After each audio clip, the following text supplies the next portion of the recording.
роль МЗС у розвитку білоруської мови? Скорина зробив свою справу, а яка роль міністерства і вас особисто? Яка роль Міністерства заміжних справ? І легке, і тяжке питання. Ведаеце, я думаю, що тут все залежить не від той ці іншої установи, не від того ці іншого державного органу ці інституту. Мені здається, що все залежить від самого чоловіка.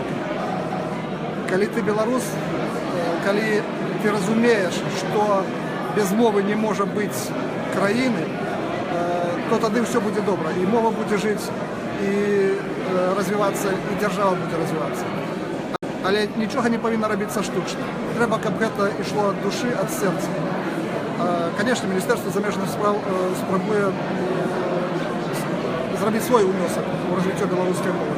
Наприклад, позавчора ми у Мадриді провели вельми видатне мероприятие.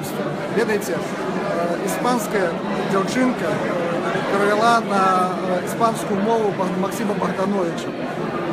Видатно говорить на білоруській мові. Це приклад для многих білорусів, які соромляться, можливо, розмовляти на білоруській мові. Треба більше розмовляти. Ми спробуємо це робити в нашому міністерстві. І заохочувати людей. Але я ще раз хотів повторити, що все повинно йти від душі, від серця.